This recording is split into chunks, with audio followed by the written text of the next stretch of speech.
اب دیکھیے جہاں تک ابن عربی کا تعلق ہے، ہمارے ہاں یہ دو اپوزٹ پولز ملتے ہیں بزرگوں میں. ایک انتہا پر ابن تیمیہ ہے رحمت اللہ علیہ، جن کے بارے میں نے آپ کو بتایا کہ انہوں نے اس طرح سمجھا ہے، اس طرح اترتا ہے اللہ جیسے میں یہ ممبر سے اتر رہا ہوں، یہ زیادتی ہے. لیکن بہرحال ایک فکر، ایک سوچ ہے. قرآن اور حدیث کے بہت بڑے عالم تھے، بہت بڑے عالم، بہت بڑے عالم. دوسری انتہا پر ابن عربی ہیں جن کا فلسفہ میں نے آپ کو بتایا. تمام صوفیاء ابن عربی کو شیخ اکبر کہتے ہیں، الشیخ الاکبر، اور صرف الشیخ کہیں گے، دی شیخ، تو اس سے مراد ابن عربی ہوگا. اور ابن تیمیہ انہیں کہتے ہیں زندیق، ملحد. یہ دو انتہائیں ہیں.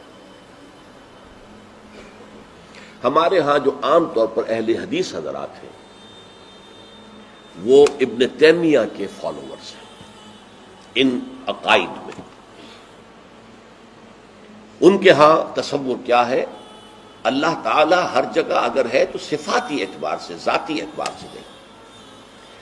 وہ تو اپنی جگہ عرش پر ہے، ساتویں آسمان کے اوپر عرش ہے، عرش کے اوپر کرسی ہے، کرسی پر وہ ہے. اب اس میں ایک طرح کی تجسیم بھی آ گئی، محدودیت بھی آ گئی.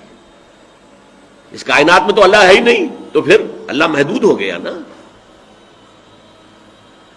وہ تو کسی خاص جگہ پر ہو گیا نا. ایک تصور یہ ہے. اور عام آدمی یہ بھی سمجھے تو ٹھیک ہے، اسے یہ معلوم رہے کہ اللہ ہی رازق ہے، اللہ ہی خالق ہے، اللہ ہی مصیبت سے نجات دلانے والا ہے، اللہ ہی مشکل کشا ہے، اللہ ہی حاجت روا ہے، اللہ ہی، یہ بس اسے معلوم ہو، توحید مکمل ہو گئی. لیکن فلسفہ کچھ اور شے ہے، فلسفہ کچھ اور سوالات پیدا کرتا ہے. جیسے میں نے کہا ہے صفات ذات حق حق سے جدا یا عین ذات. اب یہ فلسفہ ہے. صفات باری تعالی اگر قدیم ہے صفات تو یہ غصہ، یہ تو قدیم نہیں ہو سکتا. غصہ تو کسی کام پر آیا، خوشی تو کسی کام پر ہوئی، یہ قدیم کیسے ہوگا؟ تو عین یا غیر، لا عین ولا غیر. اور جس کی میں تعبیر کرتا ہوں کہ من وجہ عین ذات ومن وجہ آخر غیر ذات. اب اس سلسلے میں علامہ اقبال نے جو بات کہی ہے، جو پروفیسر یوسف سلیم چشتی مرحوم نے مجھے بتایا تھا کہ انتقال سے صرف 3 ماہ قبل یہ اشعار کہے. وحدت الوجود کے، پینتھیزم کے، دونوں کے شدید مخالف تھے علامہ اقبال شروع میں. اسی لیے وہ حافظ کو بھی بہت بڑا گمراہ کن شاعر سمجھتے تھے، اس لیے کہ وحدت الوجود کے عامیانہ انداز میں جو ہے وہ شاعری میں جب اس کو آ گیا ہے تو عوام کے زبان پر جب چڑھا ہے تو وہ اس کے ڈانڈے پینتھیزم سے مل گئے، عوام کے اندر اس کا تصور یہ ہو گیا. لیکن آخر میں انہیں بھی آنا پڑا ہے. تو اے ناداں دل آگاہ دریاب، اے نادان وہ دل تلاش کر جو آگاہ ہو، ہر چیز سے واقف ہو. لا موجود الا اللہ دریاب، لا موجود الا اللہ. وہ جو میں نے آپ سے عرض کیا تھا نا کہ لا الہ الا اللہ کے 3 لیولز ہیں. لا معبود الا اللہ، لا مطاع الا اللہ، لا حاکم الا اللہ، ان الحکم الا للہ، لا رازق الا اللہ، لا خالق الا اللہ. اور دوسرا لیول لا مطلوب الا اللہ، لا مقصود الا اللہ، لا محبوب الا اللہ. اور تیسرا لیول لا موجود الا اللہ. ہمارے ٹاپ کے فلسفی اور صوفیاء اس لا موجودہ الا اللہ پر پہنچے. اور 12ویں صدی کے مجدد اعظم شاہ ولی اللہ دہلوی رحمۃ اللہ علیہ، انہوں نے اس میں قول فیصل کہا کہ محی الدین ابن عربی کی وحدت الوجود اور شیخ احمد سرہندی کی وحدت الشہود میں باریک سا فرق ہے تعبیر کا، ورنہ وہ ایک ہی ہے. اور اس کو انہوں نے عنوان دیا توحید وجودی. ہندوستان میں ہمارے بڑے ٹاپ کے شاعروں میں سے تھے عبد القادر بید الفارسی کے. اس وقت تک ابھی اردو کا وجود ہی نہیں تھا، اردو تھی نہیں ہندوستان میں اس وقت. تو شیخ عبد القادر بیدل جو ہیں وہ وحدت الوجود کے بہت بڑے قائد تھے. اور ان کی عظمت کا عالم یہ ہے کہ غالب کہتا ہے طرز بے دل میں ریختہ لکھنا اسد اللہ خان قیامت ہے، کہ بے دل کے انداز میں اردو میں شاعری کرنا، اردو فارسی میں کی، اردو کو ریختہ کہتے تھے پہلے، یہ نئی زبان جو بنی تھی ریختہ، طرز بے دل میں ریختہ لکھنا اسد اللہ خان قیامت ہے۔ لیکن وہ اسد اللہ خان بھی یہ کہتے ہیں جارو بلا بیار کہ این شرک فی الوجود با گرد فرش سینہ با ایواں برابر است۔ دیکھو اگر تمہارے سینے کے اندر شرک فی الوجود شامل ہے، یہ بھی ہے وہ بھی ہے یہ بھی ہے وہ بھی ہے، وجود متعدد ہے، خدا کا وجود علیحدہ ہے، ہمارا وجود علیحدہ ہے، تو یہ گرد کے مانند ہے جو تمہارے سینے کے ایوان پر جو تخت بچھا ہوا تھا اس کے اوپر گرد پڑ گئی ہے۔ اس گرد کو جاروب لا، لا موجود ہے الا اللہ، جاروب لا کی جھاڑو سے لا کر صاف کر دو، جاروب لا بیار کہ یہ شرک فی الوجود، وجود دو مان لیے تو شرک ہو گیا، وجود ایک ہی ہے۔ البتہ جب تعین ہو گئی کسی شے کی وہ وجود مختلف ہے، ذات باری سے علیحدہ۔ بہرحال یہ مباحث ہیں اس آیت مبارکہ سے متعلق، اور میں نے آپ کے سامنے ساری بات رکھ دی۔ نہ میں کسی کا مبلغ ہوں، نہ یہ دینی مسئلہ ہے، یہ فلسفے کا مسئلہ ہے۔ اب فلسفے میں بہت سے مسائل ایسے پیدا ہو گئے، سائنس کے مسائل ہیں کہ جو کتاب و سنت یا کم سے کم حدیث کی بعض چیزوں سے ٹکراتے ہیں، اب اس میں آدمی غور کرے گا، سوچے گا۔ اسی طریقے سے یہ فلسفے کے مسائل ہیں جو ہمیشہ سے جن پر کام ہو رہا ہے، لیکن یہ دین جو ہے وہ شریعت اور طریقت کا نام ہے۔ حقیقت کو چھوڑ دو، حقیقت جو ہے بس ہے۔ تم سورج مکھی کے پھول بن جاؤ، تمہاری توجہ ہر وقت اپنی اس ذات جو جس نے تمہیں پیدا کیا ہے، حقیقت تو وہی ہے، لیکن سورج مکھی کے پھول بن جاؤ۔ لیکن اسے آپ غلط کہیں، مجھے کوئی اعتراض نہیں، لیکن یہ کہ ایک شخصیت کو میں ایسے سے واقف ہوں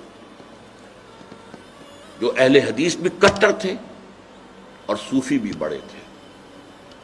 یہ جو ہمارے ہاں مشہور ہے غزنوی خاندان، مولانا عبداللہ غزنوی آئے تھے اور وہ اپنے تصوف کی بعض آراء کی وجہ سے اور بعض اپنی اہل حدیثیت کی آراء کی وجہ سے افغانستان سے نکال دیے گئے تھے، غزنی سے نکال دیے گئے، تو امرتسر میں آ کر آباد ہوئے۔ ان کی اولاد ہے یہ غزنوی خاندان، ان میں مولانا داؤد غزنوی رحمۃ اللہ علیہ سے میرا بڑا قرب رہا ہے۔ ان کے پھر بیٹے تھے ابو بکر غزنوی، وہ معروف ہیں، کافی لوگ ان سے واقف ہوں گے۔ داؤد غزنوی رحمۃ اللہ علیہ یہ دو متضاد چیزوں کا مجموعہ تھے، تصوف بھی اور اہل حدیثیت بھی۔ عام طور پر اہل حدیث کی ساری توجہ ظاہر پر رہتی ہے، وہ باطن میں جانتے ہی نہیں، اندر نہیں جاتے، فلسفے سے کوئی تعلق ہی نہیں۔ لیکن فلسفہ اور تصوف یہ جڑے ہوئے آپس میں جولی دامن کے ساتھ۔ انہوں نے ایک دفعہ منٹگمری میں جو اب سائیوال کہلاتا ہے آ کر تقریر کی، اہل حدیث مسجد تھی، میں بھی گیا ہوا تھا سننے کے لیے۔ انہوں نے وہ اہل حدیث نوجوانوں سے کہہ رہے تھے کہ دیکھو تم اپنے مسلک پر قائم رہو، ہم غیر مقلد ہیں، ہم کسی کے مقلد نہیں ہیں، نہ ابو حنیفہ کے نہ مالک کے، لیکن کبھی بھی ان ائمہ کی توہین نہ کرنا۔ یہ ہمارے عام نوجوان جو کہتے ہیں ابو حنیفہ کو کیا پتا تھا، ابو حنیفہ کے پاس تو علم ہی نہیں تھا، ابو حنیفہ تو جو ہے علم حدیث میں کورے، یہ توہین کے الفاظ کبھی استعمال نہ کریں۔ اچھا، اس واعظ کے ساتھ انہوں نے مثال دی کہ دیکھیے شیخ محی الدین ابن عربی رحمۃ اللہ علیہ کے سب سے بڑے مخالف شیخ احمد سرہندی رحمۃ اللہ علیہ تھے، دونوں کے لیے رحمۃ اللہ علیہ کہا۔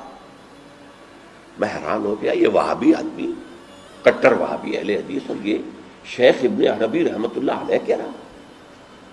خیر میرے دل پر بھی اثر ہوا کہ بڑی وسعت ہے ان کے فکر و نظر میں۔ میری اہلیہ کے چچا تھے، ان کے ایک بیٹے، سب سے چھوٹے بیٹے یہاں مجمع میں موجود بھی ہیں، شیخ فضل الرحمان مرحوم۔ ان کے بہت گہرے تعلقات تھے یہ جو خاندان غزنوی خاندان سے. انہوں نے شام کو کھانے پر بلایا, مجھے بھی بلا لیا, میں ان کا داماد ہی تھا نا.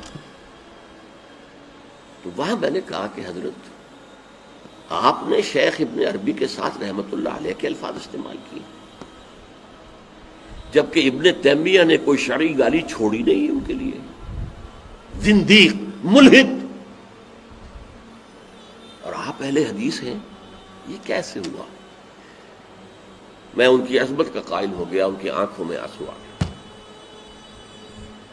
کہنے لگے ڈاکٹر صاحب یہ دونوں ہمارے بزرگ ہیں, ہم خرد ہیں, آپس کے اختلافات وہ جانے, ہم چھوٹے ہیں, خرد ہیں, خرد رہنے ہی میں عافیت سمجھتے ہیں, ہمارے لیے دونوں محترم ہیں. اور مسجد میں انہوں نے ایک مثال بیان کی تھی کہ شیخ احمد سرہندی رحمت اللہ علیہ نے شیخ ابن عربی کے بارے میں اپنے مکتوبات میں لکھا ہے, ما ذل بردار خان ایشانم لیکن چکنم معاملہ صفات باری تعالی است, کہ ہم شیخ ابن عربی کے دسترخوان کے جھوٹے ٹکڑے کھانے والوں میں سے ہیں. کون کہہ رہا ہے؟ مجدد الفسانی کہہ رہا ہے. ما ذل بردار خان ایشانم, ان کے دسترخوان کے سوکھے جوڑے ہوئے جھوٹے ٹکڑے کھانے والوں میں سے ہم ہیں. لیکن چکنم, لیکن کیا کریں, معاملہ سے بات باری تعالیٰ, یہ باری تعالیٰ کی صفات کا معاملہ ہے, ہمیں اختلاف کرنا پڑ رہا ہے, اختلاف ہم کر رہے ہیں, لیکن ہم ان کے دسترخوان کے جھوٹے ٹکڑے کھانے والے. یہ کہہ رہے ہیں شیخ احمد سرہندی رحمت اللہ علیہ, جن کے بارے میں مشہور ہے کہ ابن عربی کا یا تو مخالف اول ابن تیمیہ رحمت اللہ علیہ, اور یا پھر مخالف دوم جس نے جوابی فلسفہ پیدا کیا وہ شیخ احمد سرہندی رحمت اللہ علیہ. تو یہ ہے کہ ان چیزوں کے بارے میں اپنے سینوں کو وسعت دیجئے. آپ ابن عربی کی بات کو چھوڑ دیجئے, پھینک دیجئے, لیکن توہین نہ کیجئے, اس کو خام خواہ کفر سے تعبیر نہ کیجئے. یہ چیزیں جو ہیں, اور پھر ہمارے سارے صوفیہ جو اس کے قائل ہیں, پھر ان سے بدزنی ہو گئی.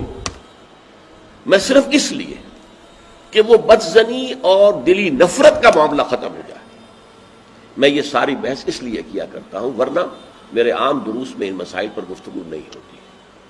بڑے گہرے مسائل ہیں اور ان کا سمجھنا عام لوگوں کے لیے ممکن بھی نہیں ہے, بلکہ عام آدمی کے, یہ جس کو کہتے ہیں نا ہوشدار, ہوشدار کے رہ بردب تیغست قدم را, ہوشیار رہ جاؤ, یہ تم جو چل رہے ہو یہ تلوار کی دھار کی طرح کا راستہ ہے, کاٹ کے رکھ دے گا تمہیں. جیسے ہم کہتے ہیں پل صراط جو ہے وہ بال سے زیادہ باریک ہوگا اور تلوار کی دھار سے زیادہ تیز ہوگا, جس پر سے گزرنا ہے قیامت میں. یہ کہاوت ہے. هي الحلقات تحفظني بآيات من القرآن, هي الحلقات تملأني بحب المصطفى.